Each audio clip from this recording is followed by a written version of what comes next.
নমস্কাৰ সকলোকে এই ড্ৰিম কেট ইউটিউব চেনেলত স্বাগতম জনাইছোঁ অন্য এটা ভিডিঅ'ত আপোনালোকক সকলোকে ধন্যবাদ জনাইছোঁ পোনপ্ৰথমে আৰু আমাৰ 2K কমপ্লিট হোৱাৰ বাবে আৰু যিখিনি আমাৰ ছাপোৰ্ট অৰ্থাৎ ফলোৱাৰ্ছ অৰ্থাৎ ছাবস্ক্ৰাইবাৰ তেখেতসকলক বহুত ধন্যবাদ জনাইছোঁ আমাক ইমান কম দিনৰ সময়ত ইমান মৰম দিয়াৰ বাবে তো আজিৰ ভিডিঅ'টো মই বিশেষকৈ যিবোৰ ভিডিঅ' বনাওঁ কিছুমান টপিকৰ ওপৰত লৈহে ভিডিঅ'বোৰ বনাওঁ তো আজিও আপোনালোকক এটা নতুন টপিক লৈ আহিছোঁ বলক ভিডিঅ'টো আৰম্ভ কৰোঁ অগ্নিনাভ মন্দিৰৰ বিষয়ে প্ৰথমবাৰৰ পৰা আমি ভিডিঅ' বনাইছোঁ আৰু ষ্টাৰ্টিঙে আমি অগ্নিনাভ মন্দিৰৰ ভিডিঅ' এটা লৈ আৰম্ভ কৰিছিলোঁ আৰু যিবোৰ কথা সহিব নোৱাৰি ভিডিঅ'টো বনাইছিলোঁ আৰু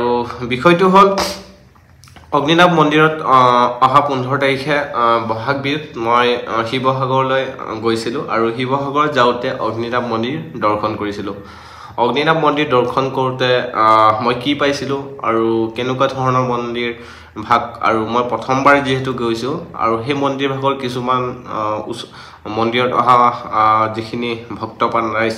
তেখেতসকলৰ পৰা কিছুমান কথা শুনিছোঁ তো তাৰে বিষয়ে আলোচনা কৰিম বুলি আজি এই ভিডিঅ'টোত মই আহিছোঁ মন্দিৰ ভাগত মই অহা 15 তাৰিখে গৈছিলোঁ আৰু মন্দিৰ ভাগ খুব পৰিপাটি এটা দিশ অৰ্থাৎ পৰিপাটিকৈ মন্দিৰ ভাগ চলাই থকা দেখিছিলোঁ ওচৰৰ যিখিনি দোকানী অৰ্থাৎ যিখিনি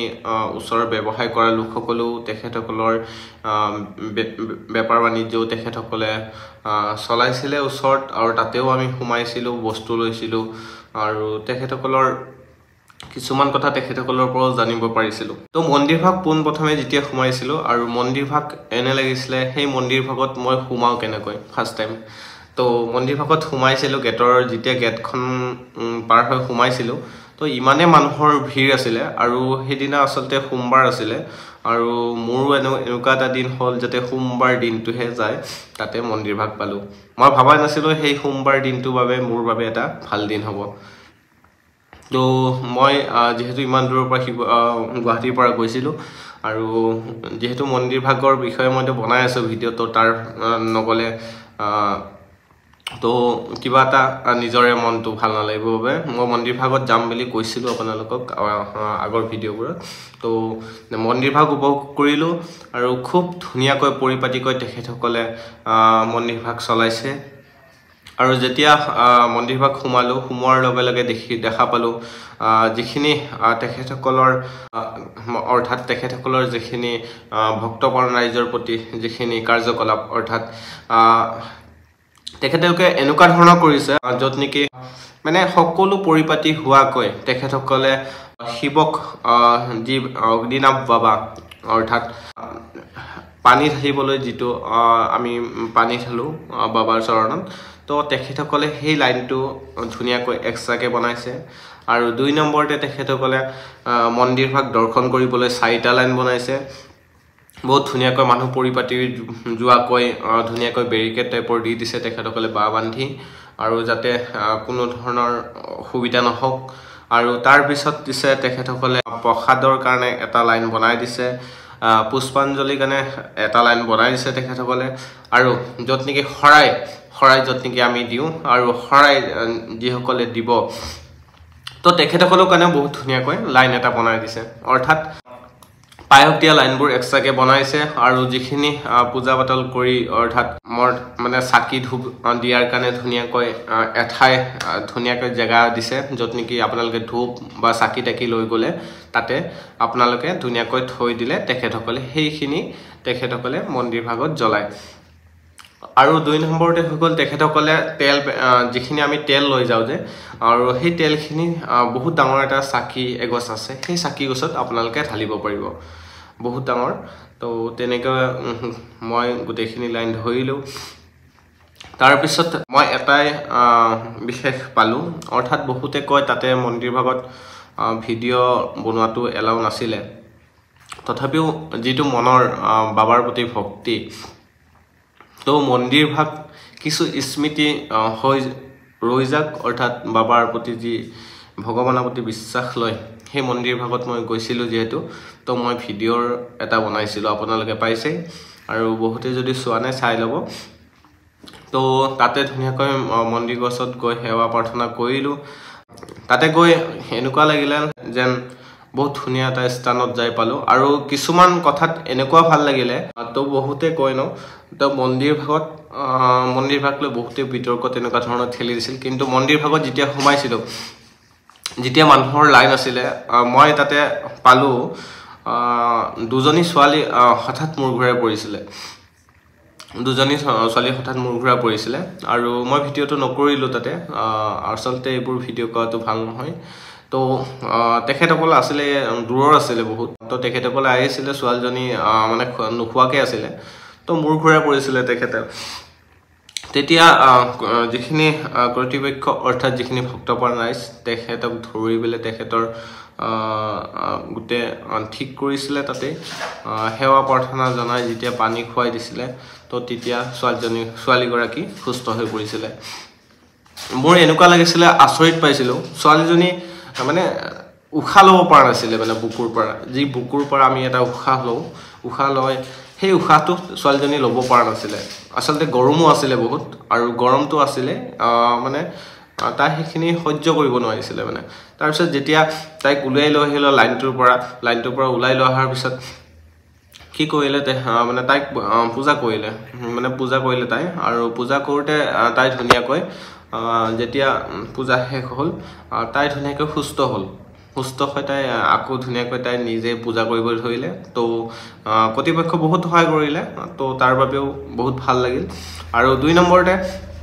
যিখিনি সৰু ল'ৰা ছোৱালী অৰ্থাৎ কণ ল'ৰা ছোৱালী যিখিনি ভক্তপ্ৰাণ ৰাইজ তাতে যায় অৰ্থাৎ তেখেতসকল অৰ্থাৎ তাতে কিছুমানে কয় ন যে শিক্ষা বাইদেউক মানে তেখেতৰ ওচৰত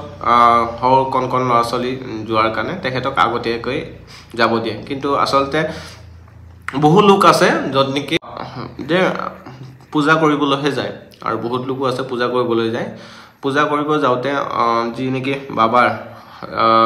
সৰু ল'ৰা ছোৱালী এটা যেতিয়া লাইন এটাত ধৰিব যায় বহুত কষ্ট পায় তো যিখিনি ৰাইজ অৰ্থাৎ ভক্তপ্ৰাণ ৰাইজৰ সেইখিনি আচলতে কি কৰিছে মন্দিৰৰ কৰ্তৃপক্ষই তো তেখেতসকলক আগতীয়াকৈ সেৱা অৰ্থাৎ পুষ্পাঞ্জলি অৰ্থাৎ যিখিনি গাখীৰৰ পৰা আদি কৰি যিখিনি লাইন তেখেতসকলক আগতীয়াকৈ ব্যৱস্থা কৰি দিছে তো বহুত ধুনীয়া এটা প্ৰচেছ আৰু এই প্ৰচেছটোৰ বাবে মই বহুত ভাল লাগিল তাতে গৈ আৰু যেতিয়া আপোনালোকৰ মন্দিৰ ভাগত যাব আৰু সেই মন্দিৰ ভাগৰ মানুহৰ পৰিচয়খিনি অৰ্থাৎ মানুহৰ যিখিনি মাত ব্যৱহাৰ আৰু সেই ব্যৱহাৰখিনি খুব ধুনীয়া আপোনালোকে ভিডিঅ'ত চাই চাগে মই আগৰ ভিডিঅ'টোত বহুত লোকে কৈছে কেনেকুৱা ধৰণৰ মন্দিৰ ভাগ কেনেকুৱা পালে তেখেতসকলে আহি আচলতে এবাৰ অহা মানুহ আৰু দুবাৰ আহিছে মানে এনেকুৱা পৰ্যন্ত বহুত মানুহ আছে তো দূৰণিৰ পৰা তো মন্দিৰ ভাগত যেতিয়া পায়স দিছিলে সেই পায়স ভাগ বহুত ধুনীয়াকৈ সোৱাদৰে মানে পায়স বনাই তাতে মন্দিৰ ভাগত আৰু খুব ভাল এটা আৰু যেতিয়া আপোনালোকে শৰাইখন আগবঢ়ালে আপোনালোকক যিখিনি শৰাই টোপোলা আপোনালোকে ঘৰলৈ লৈ যাব পাৰিব বহুত ধুনীয়া এটা তেখেতলোকে এইবোৰ কৰ্তৃপক্ষই কৰিছে আৰু যদি তাত আপোনালোকৰ মানে থিয় হৈ যদি অশান্তি লাগিব যদি ভগৱানৰ চৰণত যায় তেনেহ'লে তেখেতসকলে বহাৰ বাবে বহুত ঠাই ৰাখিছে আৰু বহুত মানুহ তাতে ধুনীয়াকৈ চকীত তেখেতসকলে জিৰণি ল'ব পাৰিব গৈ পিনে আৰু বহুত ভাল পৰিৱেশ তো মন্দিৰ ভাগত গৈ সঁচাই মই আপোনালোকক ক'লোঁ বহুত ধুনীয়া এটা পৰিৱেশ বাবাৰ প্ৰতি যি বিশ্বাস লৈ মানুহে যায় সেই বিশ্বাসটো সদায় বিশ্বাস হৈ ৰাখক আৰু মই এইটো কোৱা নাই যে মন্দিৰ ভাগত যাওক যিসকলৰ বাবাৰ প্ৰতি ভক্তি আছে তেখেতসকলে দূৰণিৰ পৰা হ'লেও সেই পূজা কৰিবলৈ অগ্নিনাভ বাবাৰ ওচৰত যাব তো ময়ো গ'লোঁ ভাল লাগিল তো ইয়াতে তেখেতসকলক মন্দিৰ ভাগত যেতিয়া মই কিছুমান কথা জনা নাছিলোঁ যে ভিডিঅ' কৰিব পাৰিনে মই কুৱেশ্যনটো কৰিছিলোঁ মই ক'লোঁ যে ভিডিঅ' কৰিব পাৰিনে তো তেখেতসকলে কৈছিলে পূজা চলি থকা সময়ত ভিডিঅ' কৰিব নোৱাৰিব যেতিয়া 2টা বজা বুলি ক'লে নেকি 2 PM পৰা আপোনালোকে ভিডিঅ' কৰিব পাৰিব মোক তেনেধৰণে কৈছিল আৰু বহুতে কয় নহয় ভিডিঅ' কৰিব নিদিয়ে এটা সময়সীমা বান্ধি দিছে আচলতে হয়ও কথাটো ভিডিঅ'ৰ এটা সময়সীমা যেতিয়া কৰিবলৈ দিয়ে খুব যাতে ভগৱানৰ কাৰণেও যাতে কোনো প্ৰবলেম নহয় যাতে মানুহৰ বাবেও যাতে প্ৰবলেম নহয় বহু ঠিক 11টা 11:30 মানত গৈছিলো আৰু এনেকুৱা হ'ল মই 4টা বজাত উভতিব লগা হ'ল বহুত ডাঙৰ লাইন আপোনালোকে ভিডিঅ'ত দেখিছে আৰু লাইন দৌৰতে ইমানে মানুহ তো মই আহি পোৱালৈ বহুত দেৰি হৈ গ'ল তো ইমানে কলো আজি অগ্নিনাভ মন্দিৰৰ বিষয়ে আৰু যি অগ্নিনাভ বাবাৰ প্ৰতি মোৰ যি বিশ্বাস সেই বিশ্বাসটো সদায় থাকিব আৰু এই যেহেতু ভক্তবান ৰাইজৰ যিখিনি মোৰ পৰা যিখিনি ভিডিঅ' বা আমাৰ এই চেনেলটোৰ পৰা আপোনালোকে ভিডিঅ' চাইছিলে আমি আচলতে এনেকুৱা এজন আমি মানুহ ব্যক্তি যোনে হোক সেই ভগৱানক বিশ্বাস কৰিয়ে আমি চলো তো আজিলৈ ভিডিঅ'টো এৰিছো ইমানে আছিলে অগ্নিনাভ মন্দিৰৰ বিষয় তো অহা এটা অন্য এটা ভিডিঅ'ত আপোনালোকক লগ পাম আজিলৈ এৰিছো বাই বাই গুড নাইট জয় আই অসম